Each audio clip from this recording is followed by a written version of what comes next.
At Old Pines Café, Kyle Travers sees an old man with a limp and a faded flannel shirt. He steers him toward the outdoor seats, reserved tables, he says. But when the man's sleeve lifts and reveals a strange tattoo, Kyle's world begins to crack. That's no ordinary ink. It's the mark of swift current, a mission too classified for headlines. They thought he was just another forgotten vet. What they didn't know, Harvey Lambert saved 17 lives, including one waitress's grandfather.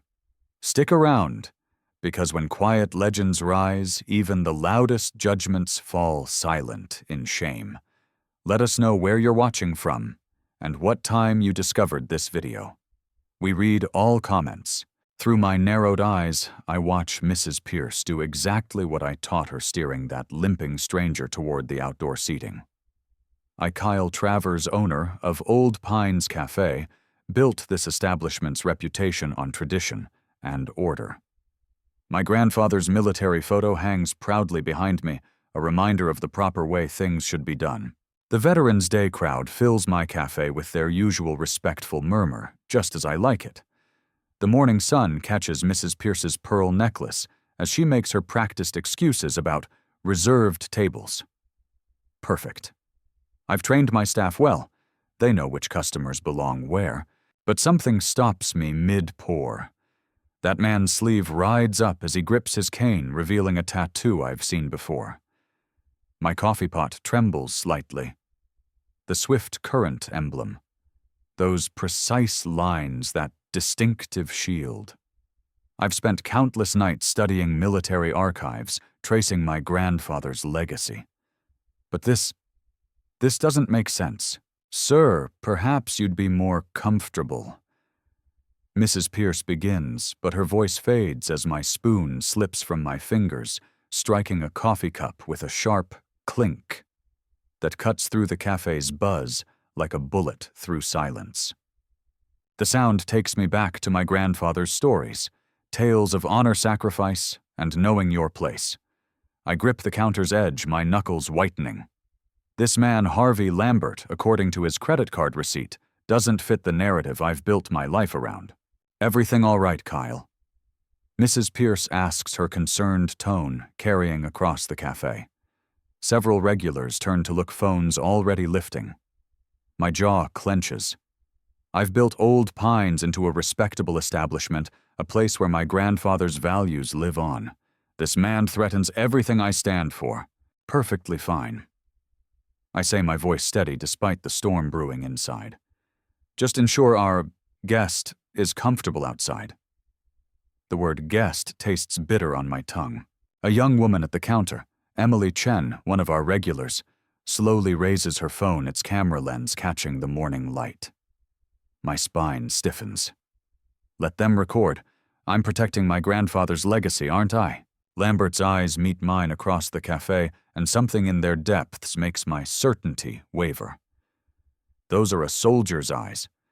But soldiers like him don't belong in places like this. Do they? The military photo behind me seems to watch as I straighten my prized cafe owner's apron. My symbol of authority here. I polish its brass buttons, a habit when I'm asserting control. But today they don't shine quite as brightly. Type legacy if you've ever questioned what you thought you knew. My mind drifts to the day I inherited this cafe, standing beneath my grandfather's photo, swearing to uphold his values. But what were those values, really? The swift current emblem catches the light again, and for the first time in years, I feel the weight of doubt. Will my grandfather's legacy survive what I'm about to discover? The question echoes in my mind as the first hashtag appears on Emily's phone. Old Pines Truth.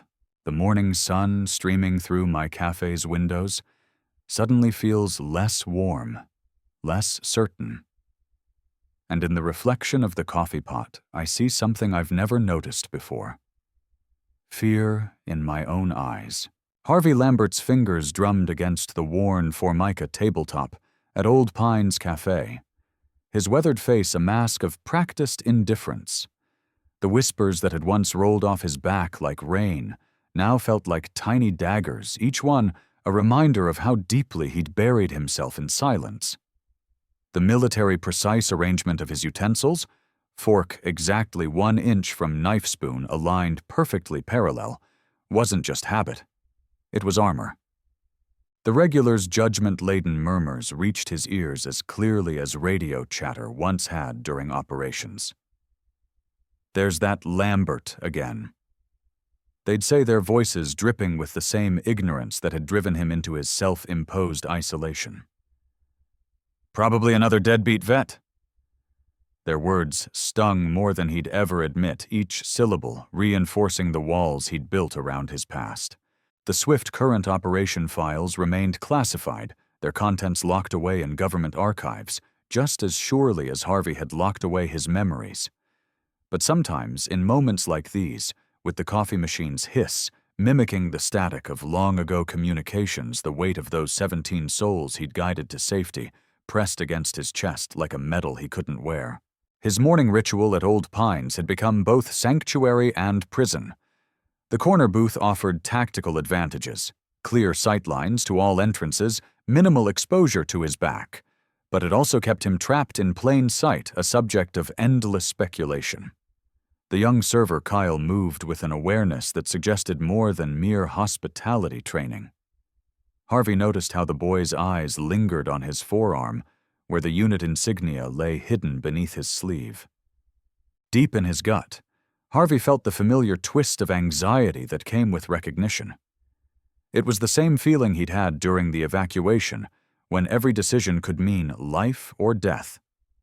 Now, as Kyle approached with the coffee pot, Harvey's hand instinctively moved to cover his tattoo. But the gesture felt futile, like trying to hide an entire chapter of history beneath a palm. The thing about small towns, Harvey thought watching Kyle's reflection in the chrome napkin holder, is that secrets have a way of surfacing like bodies in a flood. He'd chosen Old Pines precisely because it seemed far enough from his past, but perhaps distance was just another illusion, like the calm he pretended to feel.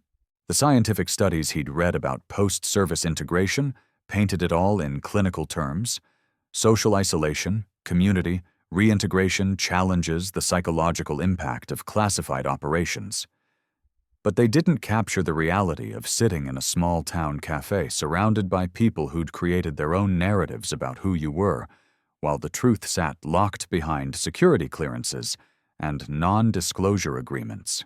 Harvey's fingers traced the edge of his coffee cup, maintaining that military precision that had become both comfort and curse.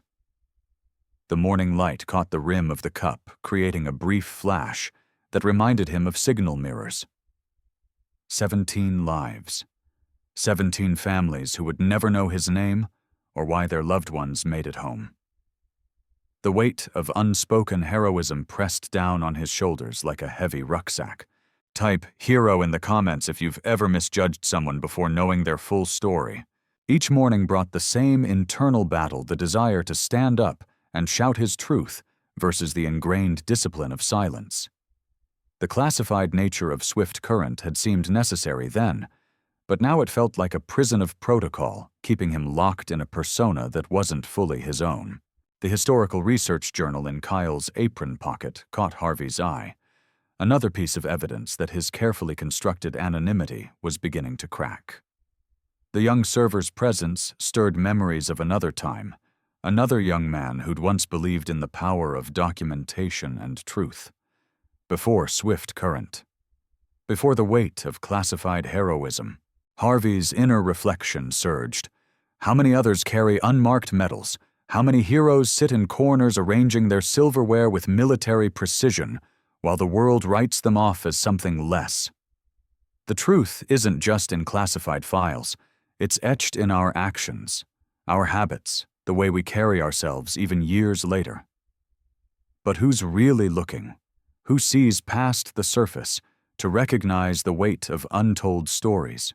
The whispers continued around him, but now they carried a different kind of tension. Kyle's recognition threatened the careful balance Harvey had maintained. Like the first crack in a dam, it promised either destruction or relief. The question was, which would come first? Through the late afternoon haze at Old Pines Café, Kyle Travers watched his carefully constructed worldview crumble like stale coffee cake. The familiar weight of superiority that had sustained him through countless sneers at Harvey Lambert now felt like lead in his stomach. The cafe's bell chimed again, each ring a mocking reminder of his ignorance. Emily's cheerful voice cut through his spiral. "Kyle, table 6 needs refills." But Kyle Travers couldn't move his eyes fixed on Harvey Lambert's weathered hands, wrapped around his coffee mug that distinctive military tattoo, now burning into Kyle's consciousness like a brand of shame. The ice machine's sudden rumble made him flinch, its grinding echo transforming into helicopter rotors in his mind, documentary footage he'd studied playing behind his eyes. 17 lives. Kyle Travers whispered to himself, his fingers unconsciously tracing the edge of his pristine military history degree hanging on the wall. The degree that should have told him everything, that should have made him recognize what that tattoo meant. Each whispered comment from other customers about Harvey felt like acid in his ears now. The cafe's usual warmth had become suffocating. Kyle Travers's phone buzzed, a local community forum notification. Someone had posted about Harvey Lambert's presence in the cafe, but this time with a link to the Swift Current evacuation records. Swift Current Hero was already gaining traction.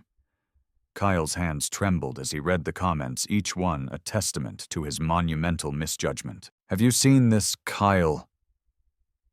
Emily thrust her phone in his face, showing a grainy evacuation photo. "That's my grandfather right there, and that's Harvey Lambert carrying him to safety."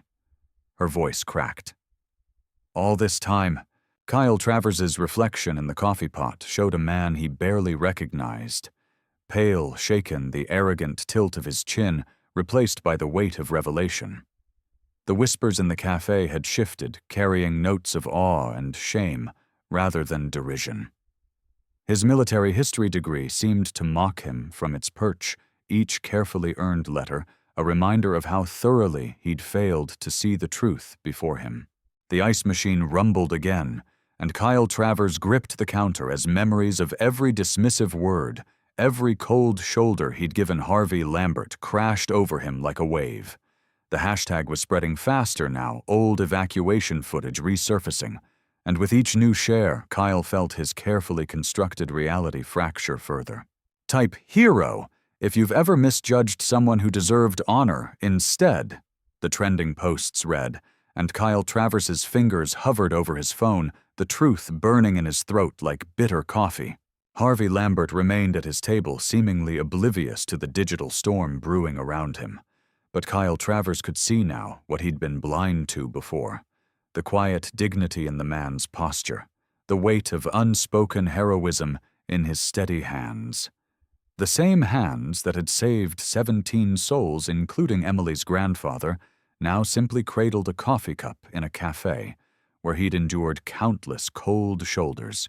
As the afternoon sun slanted through the windows, Kyle Travers stood frozen behind the counter, watching his own ignorance trend across social media, each notification a reminder of the consequences of prejudice. His military history degree cast a shadow on the wall now, and in that shadow Kyle Travers saw the full measure of his failure to honor the very history he'd claimed to study. "I understand you want me to expand Part 4 of the story, focusing on Harvey Lambert's perspective as the antagonist at Old Pines Café, maintaining strict narrative consistency and his full name throughout. I'll craft the scene 6,700 words from his viewpoint, incorporating the required elements." Harvey Lambert gripped his coffee mug tighter, the ceramic burning against his weathered palms.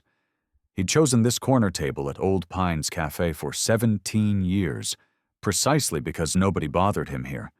Nobody asked questions. Nobody stirred up memories of swift current that he'd buried deeper than the mudslide itself. The young server, Kyle Travers, according to his name tag, had been watching him all morning. Harvey Lambert noticed everything. Survival had taught him that. He traced his thumb over the Marine Corps tattoo on his forearm, a habit that had become as natural as breathing. The ink had faded over the decades, but the memories it held remained sharp as razor wire. "More coffee, sir." Kyle's voice carried an undertone that made Harvey Lambert's combat-trained instincts bristle. The boy knew something. Harvey could read it in his stance, the way his eyes kept darting to the tattoo. "I'm fine," Harvey Lambert growled, shifting to pull his sleeve down. The security camera in the corner blinked its red eye, and he fought the urge to change seats.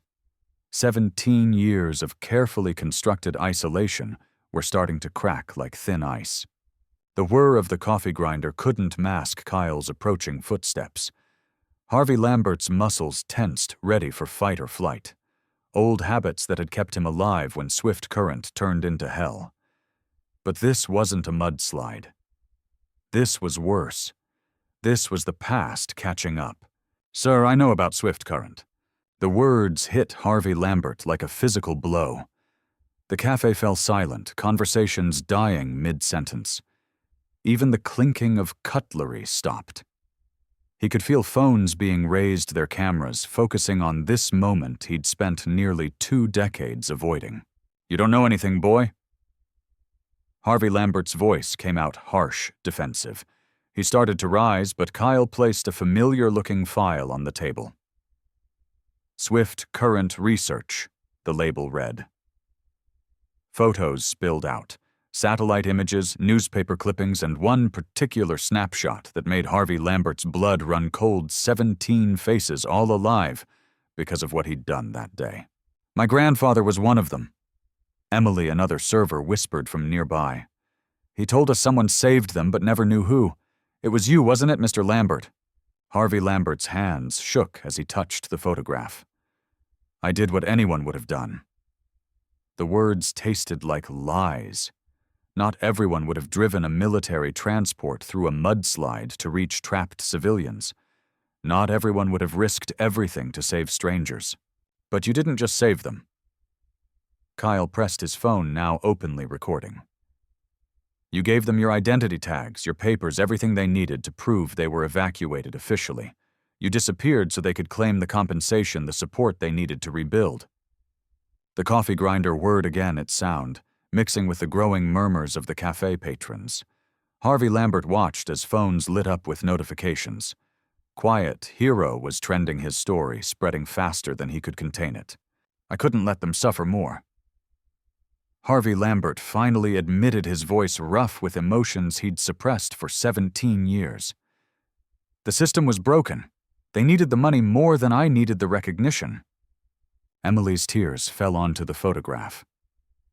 "My grandfather rebuilt his entire life with that compensation. We always wondered who the mystery soldier was." Harvey Lambert stood his isolation crumbling around him like the mudslides of swift current. The security camera captured every moment as he rolled up his sleeve, fully revealing the tattoo that had started this avalanche of truth. Three. Type hero if you believe everyone deserves a second chance at life. Kyle said to his phone's camera, the live stream comments already flooding in. The coffee grinder fell silent, but the cafe hummed with activity. Harvey Lambert watched as his story spread across screens, his carefully maintained anonymity dissolving with each share, each retweet. Yet somehow the exposure felt less like punishment and more like release. "Those 17 people," Harvey Lambert said, his voice carrying to every recording phone, "they deserved to live. Sometimes doing right means disappearing. Sometimes the greatest honor is in silence." The security camera recorded it all, the tears, the hugs, the moment when Emily brought out her grandfather's old evacuation papers. Papers that bore Harvey Lambert's name and sacrifice. His story was no longer his alone to carry. Kyle Travers stands at the podium, his hands trembling slightly as he unfolds his prepared speech. The weight of his past judgments presses against his chest like a physical force as he faces the gathered crowd outside Old Pines Café. His research display, prominently featuring the framed Swift Current tattoo sketch, catches the morning light. "I was wrong." Kyle Travers begins, his voice carrying across the hushed audience. When I first saw Harvey Lambert's tattoo, I made assumptions that shamed not just him, but our entire community. Today we're here to right that wrong. The autumn breeze carries the scent of fresh paint from the newly installed street sign, Quiet Honor Lane. Kyle Travers watches Mrs. Pierce approach Harvey, her pearls catching the sunlight as she wipes tears from her eyes. "We should have asked your story years ago," she says, her voice breaking. "Instead, we let prejudice blind us." Kyle Travers feels his throat tighten as he recalls his own role in perpetuating that prejudice. The research he'd done since discovering the truth about Harvey's heroism during the Swift Current evacuation sits heavy in his mind. 17 lives saved. 17 families who never knew their guardian angel sat quietly in their midst, drinking coffee at the corner table. The Veterans Corner. We're dedicating today. Kyle Travers continues gesturing to the newly renovated section of the cafe. Will stand as a reminder that heroes don't always wear medals on their chests. Sometimes they carry their honors quietly marked in ink and memory. His grandfather's photo, now hanging prominently on the wall, seems to watch over the proceedings with knowing eyes. Kyle Travers remembers how often he'd quoted his grandfather's military service while dismissing Harvey's presence. The irony isn't lost on him. Harvey rises slowly from his new seat, the best in the house by the window, and the sound of applause drowns out everything else. Kyle Travers joins in each clap, a reminder of his transformation from prejudiced antagonist to humble advocate for truth. Type honor in the comments if you've ever misjudged someone who deserved your respect, Kyle Travers says to the recording phone held by his daughter. Share this moment to remind others that how to counter quiet. Heroes walk among us every day. As the ceremony concludes, Kyle Travers approaches the framed tattoo sketch in his display. His fingers trace the glass, remembering how this simple image sparked a community's journey from ignorance to understanding. Sometimes, he whispers, echoing the words now engraved on the cafe's new plaque, "The biggest heroes wear the quietest badges." The late afternoon sun streams through Old Pines Café's windows, casting long shadows across the Veterans Corner, where Harvey sits with a fresh cup of coffee. Kyle Travers watches as other patrons stop to shake Harvey's hand, each gesture a small redemption for years of undeserved isolation. Our prejudices build walls. Kyle Travers addresses the camera one final time, but truth can tear them down. Today, we honor not just Harvey Lambert's heroism, but the power of looking beyond our assumptions to see the real person beneath. Let's make Artorkert Quiet Heroes trend. Drop one if you believe in second chances. As the crowd disperses, Kyle Travers takes one last look at his grandfather's photo, watching over the cafe's transformation. In its reflection, he sees not just the story of one man's redemption, but a template for how communities can heal when they choose understanding over judgment.